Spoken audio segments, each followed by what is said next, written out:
Basketball, a game of giants. When he had to, he knew all the tricks.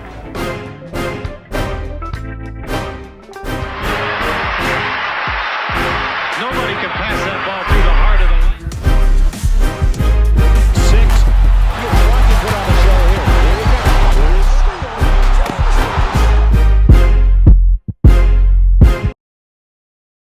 Let's take a look. Have you seen what's your thoughts on the city jerseys, these city uniforms for LA? You like them or you not feeling this? Oh, they're all right. Like if I did a 1 to 10 or 1 through 10, I'd probably give them like a 4 or 5. Really? Yeah, not a huge fan. I used to like when they first came out. I think it was with the black ones. Those were fire. But like it seems like every year that the city jersey has just kind of gone. I don't know. The city's jerseys aren't just as cool as they used to be. I'd probably give it a 4 or 5. I used to really like them, but it feels like they're running out of ideas lately. Man, 4 or 5. He's a hard bargain. I feel you. I didn't like it when I first seen the prototype without it being on an actual player, but it has grown on me. I think it's going to be dope, and they've actually changed the actual arena as well for. I don't know if it's for the tournament or it's for the city games, but it's going to be kind of coincided as far as the color coding. So it's going to be fly. I think it does look better with the numbers. Like when they first showed it, it didn't show any numbers, and I thought that was kind of dumb. But it does look better with the numbers, to be honest with you. No doubt, no doubt. Oh man! So what else is going on? Not too much.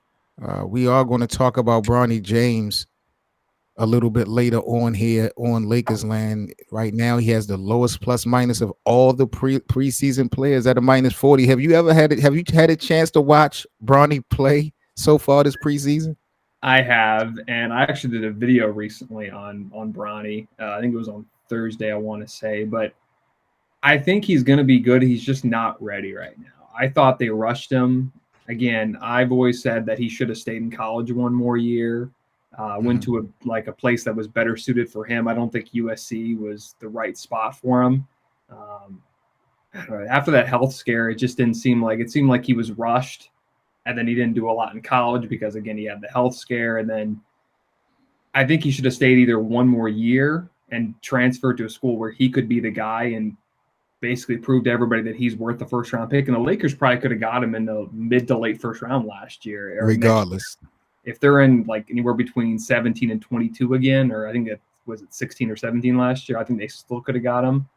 I just don't think he's ready yet. And I don't think he's going to play in the G League, but I think he needs some time to develop.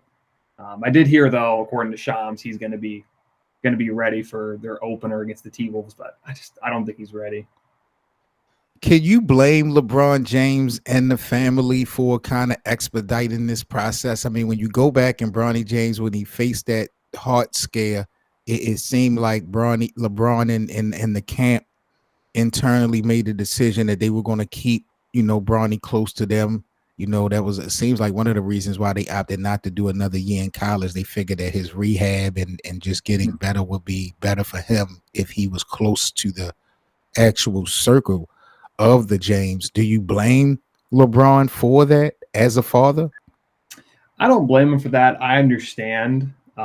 Like you said, the health scare that he had was really serious. And I think there was at one time thought that he wouldn't play again or something like that. And that was really scary. So I understand on that part, but, and I understand too, again, he wants to have him close. He wants to be there. And like I said, LeBron's still got 3, 4, maybe 5 years left with what he showed last year. But I don't know. I think you want him to be close, but maybe just having a college where he's close. I don't know where else besides USC or UCLA is close to where LeBron is at, but I think maybe somewhere in Cali where just not as much pressure, but still good enough for him to succeed. But again, I don't blame him. I understand what he had to deal with, but I don't know. I just think that they're rushing him. But again, I don't blame LeBron.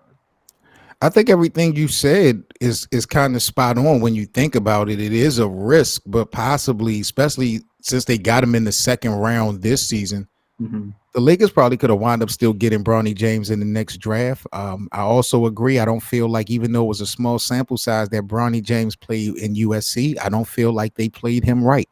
I think if he would have went to another school, we would have gotten a better resume of play on film from what Bronny James would be able to do. But we had the feel good story of trying to get father and son. But this is not LeBron's last season. I don't believe. He said he was locked in for at least 2. So all of this really could have played out possibly next year. When you look at LeBron's resume right here, JJ, with the 6 seasons with the Los Angeles Lakers, there's a lot of Laker fans, JJ, that does not like LeBron, and they want LeBron out of here. A lot of people feel like LeBron is holding this team back from success. When you look at his resume, 27, 8-8 on 72% shooting with the Lakers. He's a 6-time All-Star with this team, 6-time All-NBA. He won a championship, Finals MVP, and an assist title. This is, mind you, in years 16, 17, 18, 19, 20, and 21, entering year 22. Does LeBron, has he earned something special with the Lakers, like a jersey retirement or maybe even a statue with the Lakers, with this resume that we're looking at? Well, it's crazy to think that he's already been with the Lakers for 6 years. I remember when he first signed with LA back in 2018. It's kind of surprising how long it's been. But yeah, I think what he's done is amazing. He won a title. That was his goal.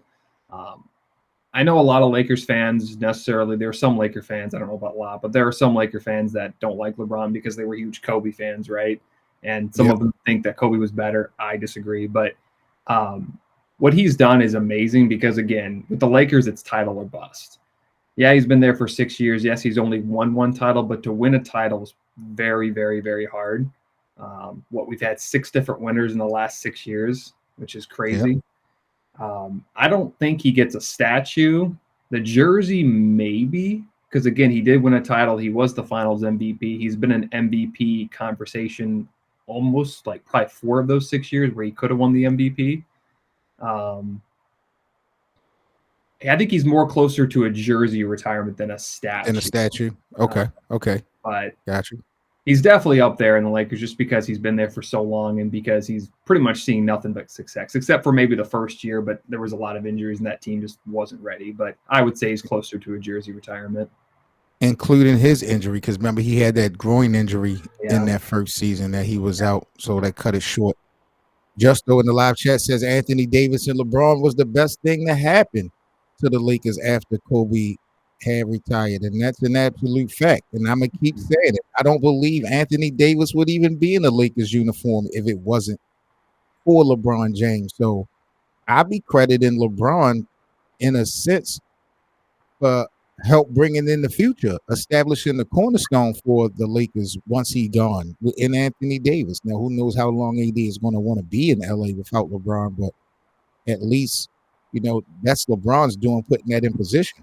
The Lakers tried to trade for Anthony Davis one time before, and they wasn't able to get the deal done. Mm-hmm. So, I think we need to put a lot of respect on LeBron James' name, but, Laker fans, for some reason, they be feeling threatened. You brought up Kobe Bryant's name, but when I look at this body of work in the Lakers uniform, something has to happen to me. Jersey, statue, something, because the Lakers was irrelevant. I know that this is a team that's relevant always when we, just like the Cowboys in the media, but as far as winning, they was nothing after Kobe left. They were nothing. Like, LeBron James really breathed life back into this organization. Mm-hmm. Yeah, and I mean, Anthony Davis, he wouldn't have gone to the Lakers if LeBron wasn't there. And I think after 2013, from like 2013 to 2018, the Lakers were not good because they sacrificed all for Dwight Howard and Steve Nash. That was a while ago. But yeah, I mean, if LeBron doesn't go to the Lakers and stays in Cleveland or somewhere else, Anthony Davis doesn't go to the Lakers. He probably either stays with the Pelicans or maybe goes to the Bulls. But they won a title too, so pretty much they've done what they needed to do. I mean, most organizations would kill for a title. So now, JJ, what do you think about this comment from Justo in the live chat? He said, "Yeah, it wouldn't look right with a LeBron statue in LA. He would love to see a LeBron statue in Cleveland. Where would LeBron, if he was to get a statue, which one of the 3 destinations does he deserve to have the statue? Cleveland, Miami, or Los Angeles?" I think it's easily Cleveland. He got him a title, came back from a 3-1 deficit to beat the Warriors. Probably one of the before the Kevin Durant, that team was almost unstoppable. No one could beat him. I mean, even Miami too. I think we forget how good Miami he was. He won 2 MVPs, won 2 titles. All they saw was success. Went to 4 championships. Even though they lost 2, they still won 2. But I think it's Cleveland easily because again, Cleveland was not relevant until LeBron went to the Cavs. I mean, but well, let me ask you this, JJ, because you referenced 2016, the comeback win for against Golden State. What if that never happened though? Does LeBron, his body of work in Cleveland without 2016, does it still warrant a statue, or that's the deciding factor for you as far as Cleveland goes? Man, it's tough. It's tough to see a world where the Cavs don't come back from a 3-1 deficit. What LeBron and Kyrie did was incredible. I think Game 5 they combined for 80 points, which was more than 50%. Had 40, 41. Yep. Crazy. He did lead them to 5 title games from 2015 to 2018, and of course he had him in 2007 when that team had no chance. No chance, right? That team was trash. Going against 4 Hall of Famers, really. Yeah, the Spurs pretty much dominated that series. I don't know, man. Maybe Miami would be the best spot if he doesn't come back from 3-1, because he did win 2 titles with the Heat. Back to back, he got an MVP. Well, he got an MVP in both Cleveland and Miami for the season. Yeah, he got 2 back to back. He was the best player in Miami, and then toward the end of his Cleveland days, he was the best player. Man, maybe Miami if he doesn't come back from that 3-1 deficit, because at that time no one had ever in NBA history had ever come back from a 3-1 deficit. So maybe Miami, just because he got him those 2 titles, and the Heat instantly became contenders, because before LeBron they were a team that would make the playoffs but get beat in the first or second round. So maybe Miami over Cleveland if he doesn't come back from 3-1. Lakers land, what y'all think about this? Justo, you let me know as well as in the live chat. Without 2016, would LeBron James still warrant a statue in Cleveland? I feel like he would. I feel like the organization that we're talking about never had a history of success, never really had a real history of relevance. Even in their best days with Mark Price, Brad Daugherty, Larry Nance, and those guys, they always ran into Michael Jordan and the Chicago Bulls. So, they were never, ever able to really turn it up. LeBron, from kind of day one, set somewhat of a tone for relevancy in Cleveland. And like, JJ mentioned, within his first 4 years, he took the team to the finals. And, he's been that guy, or one of the best players in the league ever since. And I think the first stint, even though he didn't win anything, came up short. Just what he was able to do, the win versus the Detroit Pistons, eliminating them. There's so many things he was able to do in that first stint. Cleveland don't have a lot to hang their hat on as far as champions and winners and stuff like that with the Cavs go. So I think his first stint warranted him a statue anyway, because it's Cleveland. If it was another major marketplace like New York, LA, we could maybe talk about it. But I think because it's Cleveland, I think LeBron definitely deserves a statue even without 2016. Yeah, I mean, that's understandable. I mean, when you talked about he took down the Pistons, when he beat the Pistons in 2007, I think they went to one more conference finals, but that was pretty much it with the Pistons, because they pretty much disbanded after that, and they have not seen any success since. And so they were the defending champions. Yeah. Yeah, he pretty much just killed that dynasty right there after 2007. What's the best version of LeBron, Justo says? I mean, to me, it depends on what you're asking. If you're just talking about impact and athleticism and stuff like that, I think everybody will probably say Miami. But I do feel like 2018 in Cleveland, even though they didn't win, I felt like that was LeBron's. The best version of LeBron to me was the second stint of Cleveland. I feel like his physical game and his mental game met at the top, and he's basically him playing chess out there from the time that LeBron played again in Cleveland he's just been playing chess. He hasn't really had no competition as far as opposition go. He knows the game so well. It's just a make or miss league for him now at this point. Yeah. The best version of LeBron, I mean, you can look at LeBron's career and you can say like there are 4 or 5 different parts just because he's been with Cleveland twice, Miami, and then he was with the Lakers. You could also split his Laker time in 10 years as well. It's either Miami or Cleveland. Miami, he won 2 MVPs again. He was the best player, no question. Every year the Heat went to a title or went to the title game, didn't win, but almost won it or won twice. Yeah. Cleveland, of course, coming back from 3-1. And then in 2017/2018, that was a really bad Cavs team after Kyrie leaves. He still leaves in the finals. He scores, 51 points in game The one. first game, yeah. Wasn't for J.R. Smith. Now putting it back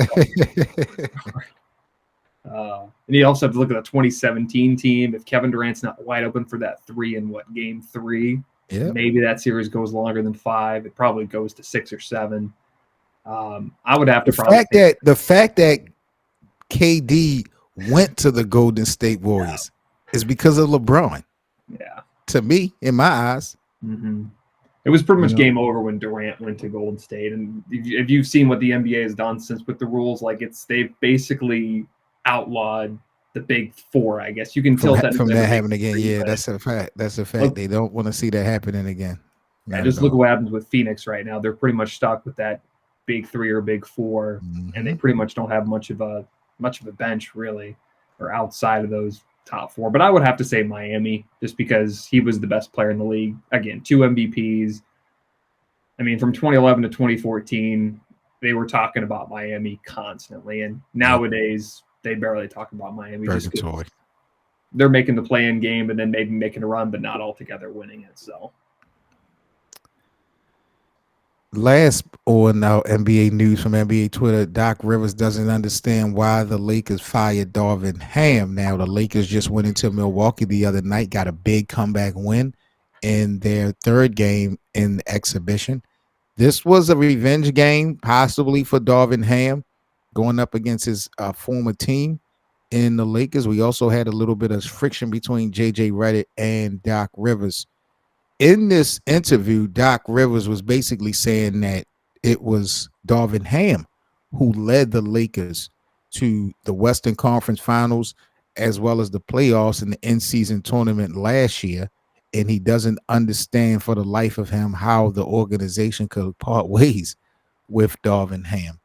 What's your reaction to Doc Rivers saying that the Lakers made a mistake firing Darvin Ham, JJ? I know we don't have a lot to go off of on JJ Redick, but do you feel like the Lakers made a wrong move by not keeping Darvin? Well, at first I was kind of shocked when they fired him because he was only there for 2 years. Yeah.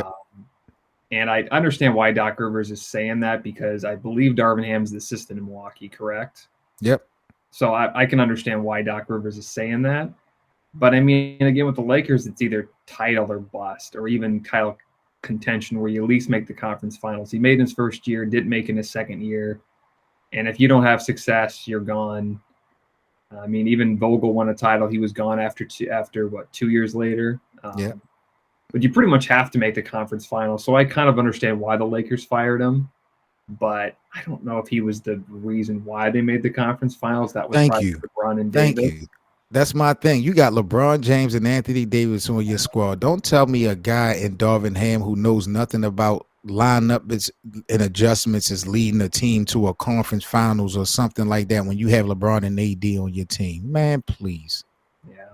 I didn't even know much about Darvin Ham when he got hired. I know he played in the league for a few years, but he wasn't really – he was more of just a role player, honestly. So he was on the coaching staff of Milwaukee when they won the championship in 2021.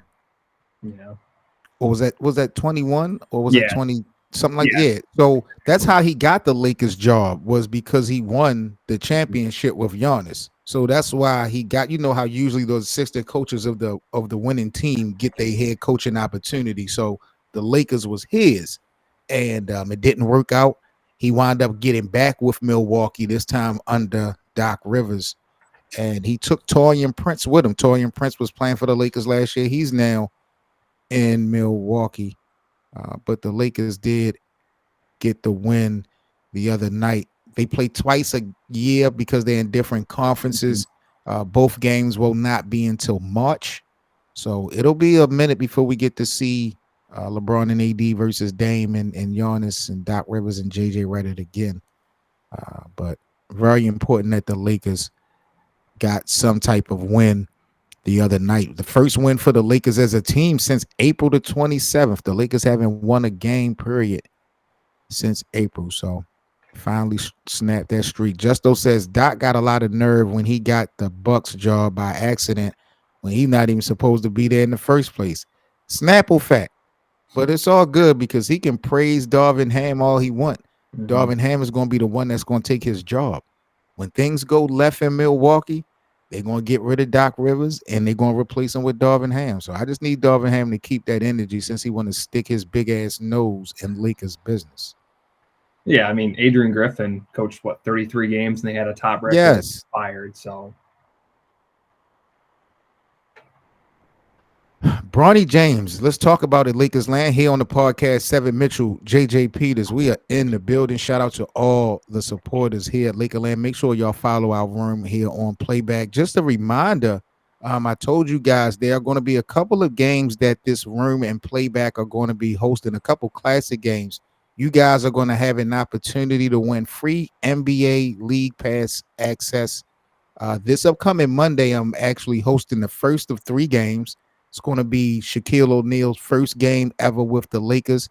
I believe we're streaming this at Monday at 8 o'clock p.m. Eastern here in this Playback room. All you guys got to do is just come into the live chat for about 5 minutes, and you'll automatically be entered to win the NBA League Pass access. So I think that's really dope that the partnership with Playback and the NBA trying to provide extra access to the fans. So come on over Monday evening. Hopefully you guys can win access and rock out with us as we get prepared for the Lakers games this upcoming season. If you guys not winners, don't worry. I still got VIPs. We still got the VIPs for you guys to watch the games with us. So that's not going anywhere. But we're giving an extra opportunity for you guys to have the league pass on your own time without Playback. So make sure y'all come kick it with me on Monday for Shaq's first game with the Lakers. Let's talk about Bronny James. JJ, do you have a report card grade for this first 3 games for this preseason experience of Bronny James? From whatever you know, what report card grade would you be giving this young boy at this point? Well, right now, I mean, again, I think he's being rushed. He shouldn't be playing right now. He needs to get more time to develop. I thought, again, he should have stayed in college 1 more year playing in the G League, but I understand what they're trying to do. But, I mean, I hate to say it, but right now you have to give him, unfortunately, a D just because he's only scored 2 points. I know he hasn't got a lot of playing, or he has gotten a lot of playing time, but just I don't think he's in the right situation. But unfortunately, I'm going to have to give him a D for a report card. You actually, I mean, a D is passing in my school when I went to school. So you're actually giving Bronny James a passing grade for what we've seen in these first 3 games. For what reason? What are you seeing as far as potential, as far as promise? What are you giving him that he's not failing? So again, it all comes down to the opportunity for James. Like, I think he shouldn't be playing right now, honestly. He shouldn't be playing. He's not ready. And I think he's getting thrust into something where, again, it just all comes down to he's not ready. So the reason why I'm giving him a pass, just because I think what we can see better from Bronny. I don't think they're giving him the right chances to succeed. I just don't think he's ready, but I'm just going to give him D just because of that, because I think he can be really good. It just needs more time to develop. He shouldn't be playing right now, in my opinion. Let's go a little bit deeper, JJ. When you say Bronny James is not ready, does he not belong in the NBA period? Or do you feel like he's just not ready to get out on the floor in real time right now? Which one is it? I don't think he should be in the NBA right now. I think he should be in the G League or, again, in college somewhere where he can succeed more, because he got rushed. He shouldn't have been playing much all his freshman year. Should have transferred to somewhere where they could make him into a star, where he could be the guy. Because he was a top recruit in high school, I want to say. I want to say he was a top 10 or top 20, and it wasn't just because his last name was James. I think it was just because of the health scare, and then you come on, you rush him. I understand LeBron doesn't have much time left, but I just don't think he does it. I don't think he's should be in the NBA currently. Yeah. All right, Lakers land. Y'all let us know what y'all think. Does Bronny James belong in the NBA right now? JJ says not right now. He doesn't belong like out on the floor. He looks lost. He looks lost in the sauce. Yeah, it does. The NBA GMs earlier this week, JJ, I don't have the article to pull up, but they voted on which new coach will have the most impact this season. You had guys like JB Bickerstaff, you had Kenny Atkinson, you had Mike Budenholzer from Phoenix. Mm-hmm. JJ Redick, they actually has JJ Redick last of all of the new coaches that's going to have impact this season. Like points or like a 7%, I think. They gave him 7% chance of having any impact as a first-year head coach with the Lakers. They gave other guys like PJ Bickerstaff, who just got fired from Cleveland and now coaches Detroit, who had the worst record, I believe, last year. Mm-hmm. They giving him like a 21% chance of having impact this season. 3 times more the impact that they project JJ Redick to have. Do you agree or disagree with the NBA GM saying that JJ will probably have the worst season as a head coach for all the newcomers? I don't think he will, so I would disagree. I understand why they're saying Budenholzer would be one just because he's with the Suns, and I think the Suns can't have a worse season than they did last year. I guess they could, but I don't think they're going to. But the one thing that really shocked, or the two things that shocked me, is they had Charles Lee and Jordy Fernandez above JJ Redick. Yes, you've seen it.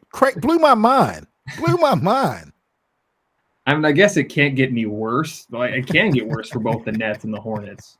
And it can't get worse for the Pistons, but like I was kind of surprised on that. I think maybe 3, but maybe even 2, because Budenholzer 1 makes more sense. But to have him lower than Jordy Fernandez and Charles Lee, who are probably both going to be having top 5 picks next year and possibly could get fired if things don't go well. And it's not even just those individuals that I'm questioning that they put above JJ. It's the teams they coach. Yeah. What the hell has Charlotte got going on? What the hell does Brooklyn got going on that you think that they are going to have more impact in wins and losses this season than the Lakers? It's ridiculous to me. And I guess maybe the one thing is they think that Brooklyn can somehow not lose 60 games maybe, and because no one's expecting much from Brooklyn, they might win 30 games maybe. But Brooklyn is projected to have a top pick and might just end up taking Cooper Flagg next year. So yeah, okay, I don't understand that part. And maybe with Charles Lee, because he was an assistant in Boston for a long time, won a title there, was a big reason, or was a I think it's I'm trying to remember the Celtic. Joe Mazzulla was a huge fan of him, so maybe that's why. And I think LaMelo Ball will be healthy for once, and Brandon Miller will become an elite forward or an elite big man. But I'm kind of shocked. I disagree with that. Maybe 2 or 3, but not number 6, because I guess there's 6 new coaches this year. But not under Charles Lee or Jordy Fernandez. So disrespectful. This was one of the most disrespectful things I saw this weekend in Lakers land. As far as challenges that JJ Redick is going to face, I originally wanted us to list 5 of the biggest challenges for JJ Redick, but let's just go with 1. What, in your opinion, JJ, what is Coach Redick's biggest challenge going to be this upcoming season coaching the Lakers? Well, there's a few with JJ Redick and the Lakers. I think number 1, of course, will be experience. He's not really coached, and that's another reason I think people have their doubts. Can he coach LeBron? Can he coach Anthony Davis? Can he do certain things like that? I know Darvin Ham. I think he's a better fit than Darvin Ham, but I just think the experience is one. Can he coach? What's he going to do? I know he was in the NBA for 15 years. He had a podcast. He was one of the big guys at ESPN. He did that for a few years. I mean, he did a podcast with LeBron, but I just think right now experience and what type of game plan is he going to do? That's another thing that you have to think about. And what's the rotation, stuff like that. But I think I think it's obviously experience with JJ Redick. So JJ is going with experience being the biggest challenge for Coach Redick. I'm going to say adjusting is going to be the biggest challenge for JJ Redick. It's going to have to be a lot of adjusting this season. I believe when things start to go bad, I believe you could see different attitude and behavior in LeBron James and in Anthony Davis. Will JJ Redick be able to isolate being a friend versus being a coach? Will he be able to manage all of these egos and personalities that this team is going to have, young and old? And with the team not really being full suited as far as availability go, there's a lot of plugging in and plugging out when we talk about the lineups that JJ Redick is going to have to deal with. Now, fortunately for the Lakers, I feel he's a much better playbook X's and O's guy than Darvin Ham. So could you imagine Darvin Ham having to deal with the lineups of this roster with these guys being hurt? It would be a nightmare. You really couldn't even expect any win in the first maybe couple weeks for the Lakers in the regular season. So I do feel like JJ Redick is more creative from standpoint of playbook, X's and O's and things of that nature. I think he'll be outside of the box when it comes to his creativity, but just adjusting to all of the things that could go wrong and probably will go wrong this season, I think is going to be JJ's biggest challenge because, like you said, the experience, he's never been through it before. Yeah. I mean, we saw how smart JJ Redick is firsthand on this podcast. Like, we were kind of shocked. I was shocked by how much he knew and what he talked about and stuff like that. Yep. But yeah, that's another thing too that I think is going to be a big thing for Redick. Justo wanted to know, who do we have winning the championship this year? Interesting question from Justo, because that kind of leads into my next question for you here on the Lakers Land podcast. I wanted to talk about 2025 predictions. Well, first of all, let's answer Justo's question. Who are your finals predictions, Eastern Conference and Western Conference? I think the East right now, it's Boston is the favorite. I don't know if anybody can beat them right now. I know the Knicks just got Karl Anthony Towns. I think Cleveland's going to be better. Orlando is definitely getting up there. It's kind of surprising to say that, but they're rising. But at the end of the day, I don't think anybody's better than Boston right now. And Boston has a lot of experience too. Ever since Jason Tatum and Jaylen Brown teamed up, they've had a lot of success. So I don't know if anybody can really beat Boston. In the West, that's a lot tougher because I think Denver will be better next year. We'll see how good Minnesota is with the loss of Karl Anthony Towns. Will Anthony Edwards get better? You have a few other teams. I think the Lakers are going to be better, of course. I think the Warriors are not going to be great next year. Dallas, of course, with Klay Thompson. We'll see how that works. Yep. But I'm probably going to say Denver and Boston right now. And at the end of the day, Boston's probably going to win it. 6 games, I'll say, back to back. So Russell Westbrook could potentially go back to the finals, this time under Nikola Jokic and the Denver Nuggets. Unbelievable. I'm going to go with Justo. I agree. Boston seems to be should be the heavy favorite still in the Eastern Conference. I know Paul George went to Philly to join Maxey and Joel Embiid. There's going to be some excitement over there in the Eastern Conference, but like JJ said, in the 7-game series, the game slows down. You get to really study your opposition. You're going to know their flaws. Boston should be favored to go back to the East and go back to the finals representing the East. For the West, I mean, I'm never going to put nobody above the Lakers until it's that. So I'm going to go Lakers versus Celtics, and I'm expecting the Lakers to finally get title 18. They can't afford to go 2 down to Boston when we talk about this title race. So in my fantasy world, even though I know my team has no shot of being competitive for an NBA title, I can't disrespect my Lakers and pick another team in the West to go. So Lakers versus Celtics. Yeah. Well, I mean, you're talking about. Oh, sorry. I'll say one more thing. Oh no, that's it. I forget about Philly. With what they did with signing Paul George, and Embiid's now signed. Maxey's got a big contract.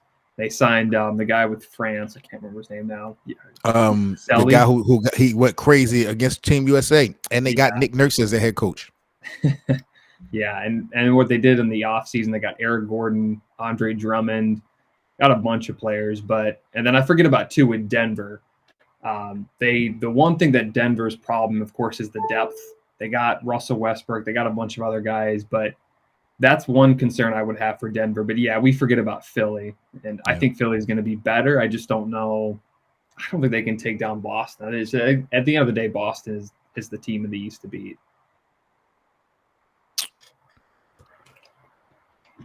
All right, Lakers land. Next up here on the podcast, I want to highlight one particular player and just get our thoughts and opinions on him. Austin Reaves for the Los Angeles Lakers. What's your thoughts, JJ, on Austin Reaves from the standpoint of when we talk about impact? How important, how much impact do you project Austin Reaves to have on this team? And could Austin Reaves be the one guy to step up to be the third best player on the team? He could, and we've seen glimpses of that, especially last year. But he was a bit inconsistent too, similar to D'Angelo Russell. That's a kind of a problem I have with Reaves. But outside of LeBron and Davis, I think it goes to Austin Reaves. He was just, again, the concern with him last year was the inconsistencies. It wasn't quite like D'Angelo Russell where he would have 30 points one night and then like 10 points the next night, or he'd have 20 and then not score. I think with Reaves, it's got to be consistency. I mean, and of course, scoring isn't really necessarily his job, but if he could score 20 or 25, that's going to be tough, especially with Bron and Davis. But if he scores 20 or 25, I got a good thing going. Yeah, I've always liked Austin Reaves, especially being an undrafted player. He showed that he got a lot of heart. He's played big in certain moments when it's been needed for the Lakers. I like his upside. There's definitely some things in his game that needs to be worked on, defense especially. Like Justo said in the live chat, I would like to see Austin Reaves facilitate a little bit more this season. Not so much to the expense of D'Angelo Russell, but I just feel like Austin Reaves has good court vision, and I think his passing ability should be displayed. I think it'll be a plus for the Lakers. He has value if you're talking about trading somebody for the Lakers to get a big man or to get better. Right now the main names are D'Lo and Rui.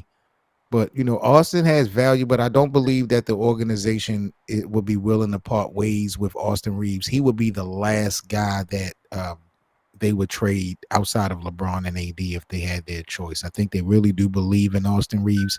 I believe LeBron definitely believes in Austin Reaves and like to play with Austin. So he is definitely the future, the present. I just think his overall game just needs improvement, offense and defense especially.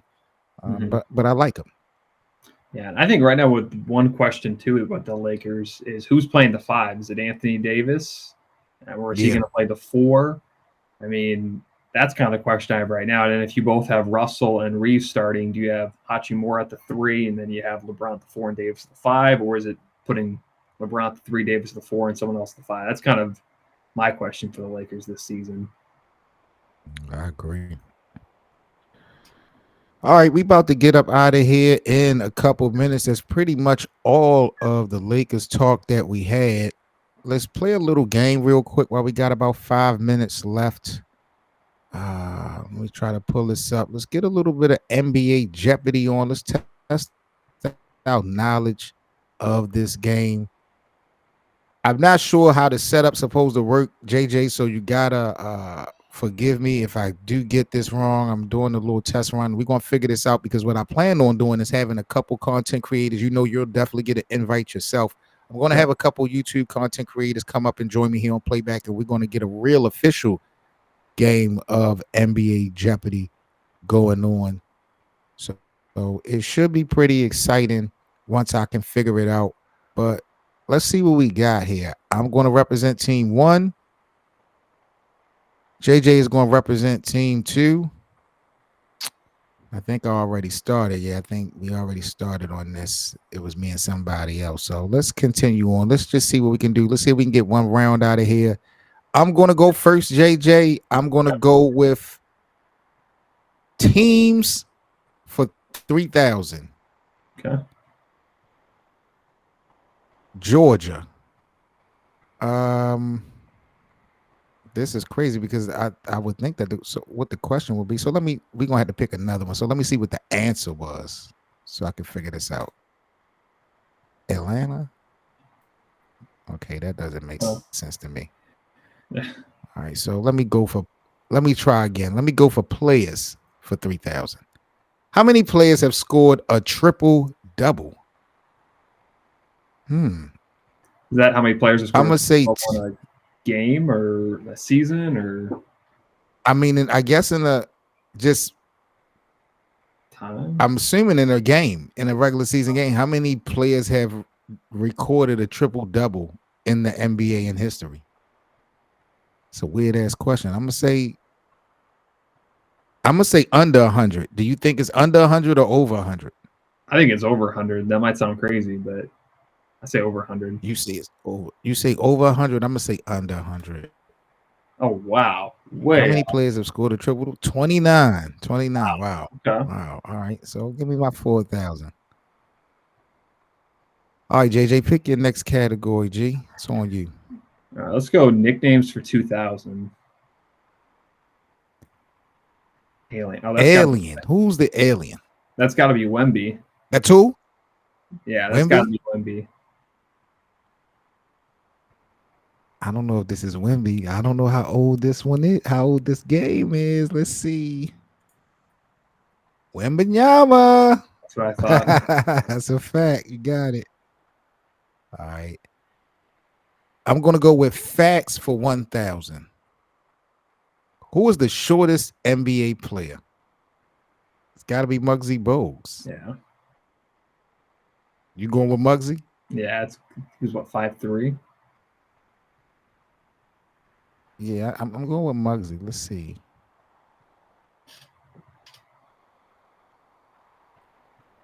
Yeah. Muggsy Bogues, 4,000.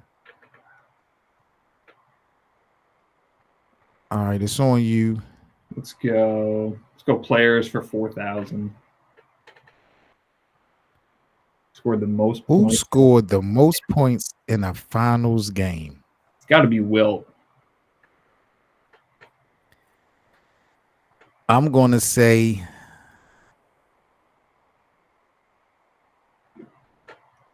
I think it's LeBron James. You say it's Wilt Chamberlain? It's got to be Wilt Chamberlain, yeah. I say LeBron. Elgin Baylor. Elgin Baylor. Wow. Completely forgot about that. Wow. Okay. Yep. All right. So JJ and I, we're going to go first one to 10,000 wins. All right. So let's go with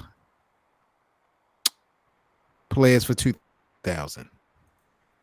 How many MVPs, including finals MVPs, does Kareem Abdul-Jabbar have? I'm going with 3. I think he's got 6 league MVPs and he's got 2 finals. So I'm going to go 8. Damn, he hit that shit right on the head too. Wow. Yeah, because he's got the most MVPs all time. So, and he's won 2. The other ones I think were Magic. I am a pathetic Lakers fan. All right, JJ, you up 1. This next one is up on. It's on you. Let's see. Let's go facts for 4,000. Facts for 4,000. Who was the lightest NBA player ever? Are we talking light skin or we talking weight? Like, this is crazy. I would think. Who was the lightest NBA player ever? Well, we could go. Muggsy Bogues is only 5'3", so I don't think he was that heavy. He was probably pretty light. I mean, Wemby's pretty light, but he can't be lighter than Muggsy Bogues. I'm gonna say Muggsy Bogues. You say Muggsy, I'm gonna say Spud Webb. Oh, yeah, that's a good one. If it is Muggsy, JJ wins. Spud Webb. That's a good one. Yeah, much better than my answer. Okay. All right, now. Game right here. Court of drama. It is right here. Hopefully, J.R. Smith don't fuck my shit up.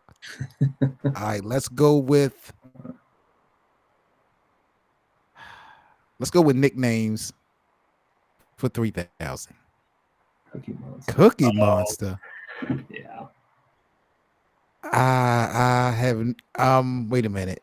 I'm gonna say I feel like that's one of the Knicks. Anthony Mason. I'm gonna say Anthony Mason. Who's your pick for Cookie Monster? I'm gonna say R.I.P. It's got to be Mutombo, right? Think it's Mutombo? Yeah. I say Anthony Mason. JJ says Mutombo. Justo, you gotta pick before I select this one. This might be the last one. I should have included Justo in this from the jump. I apologize, Justo, one of our moderators here on Lakers Land. Cookie Monster. Justo says Mutombo. JJ says Mutombo. I feel like it's Anthony Mason from the Knicks. Jokic. Nikola Jokic? When was he called Cookie Monster? I don't remember that. I never heard that. Yeah. I know, like the celebrity meme tweets or whatever. That's... They had Mutombo as sounded like Cookie Monster or whatever. That's all I remember. Oh, really? All right, who is it on? Is it on me or you, JJ? I think it's mine because you had what nicknames for? Was it 3,000 last? Yeah, I just went nickname for 3. Yeah, so it's on you. It's on you. You going for the win? Got 6,000. I need at least 4,000. Yeah, let's go. Let's go teams for 4,000. This is it. All right, teams for 4,000. Michigan. Got to be the Detroit Pistons, right? Detroit. See, I don't know when they do this. Are they asking for city or not? That's why I didn't like when I selected team because it didn't make sense to me. You said Detroit. Yeah, because I think there was it said Georgia and said Atlanta, right? Yeah. So let's see. Detroit Pistons, and you hit it right on the head too. So I guess it's the state, and then you got to pick the team. Okay. Damn! Look at your boy. He come back at the buzzer and win. JJ at the buzzer with the Pistons. The one that really threw me off again is Cookie Monster. Like I had never heard of Jokic being called Nikola Jokic, right? It's just Jokic. Maybe he was on Sesame Street. Maybe he was on Sesame Street one day, and that's crazy. Wow, we're gonna have to run this back. I'm gonna have to figure out this Jeopardy game. I might have to create my own Lakers Jeopardy game. I might do that. I might just have to create a template and plug in a lot of Lakers stuff. I think that might be dope. So just a little something to consider. All right, guys, we are out of here. The Lakers Land podcast with Seven Mitchell and special guest JJ Peters of Sportstown is officially in the books. Appreciate all you guys that's going to check us out on the replay.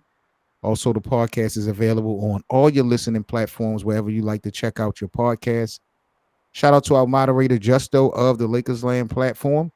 Make sure that you guys follow the Rim and Playback, and make sure, of course, Monday that you come check us out, 8 o'clock p.m. Eastern. I believe the game starts for Shaquille O'Neal's first ever Lakers game. We got the special giveaway for the NBA League Pass. So just come on in, kick it with us for a couple minutes. You'll automatically be entered. JJ, any final thoughts, anything you want to plug, or just, again, let the people know where to follow you at on social media before we get out of here? Yeah, you can always, again, Sportstown Network. You can even look up Sportstown Podcast. You can pretty much get on YouTube, TikTok, Instagram. If you're on Facebook, there's also there too. And then I still do a little podcast, which you can get like Spotify, Apple Podcast, all that good stuff.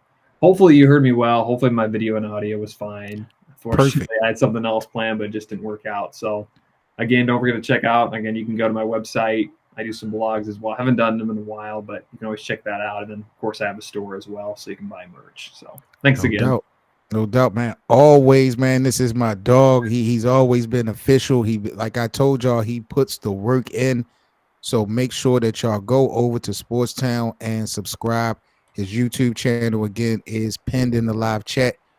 We're going to do whatever we got to do to get JJ to come on over to Playback. So get in his comment section. We're going to force him to create a Playback channel so we can get some of his good content over here on this platform as well, because he do his thing when it comes to all sports. So make sure that y'all follow my brother JJ.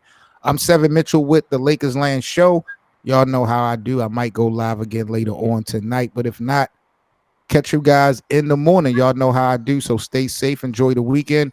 Justo, appreciate you coming through as always. with your thoughts and opinions on our Lakers. Catch y'all on the next show. JJ, appreciate you, brother. I'll hit you up on Instagram in a few. All right. Sounds good. Thank you. Have a good one. Peace, everybody. Y'all be safe. We out. For all the latest news and debates on the Los Angeles Lakers, be sure to subscribe here to the Lakers Land platform.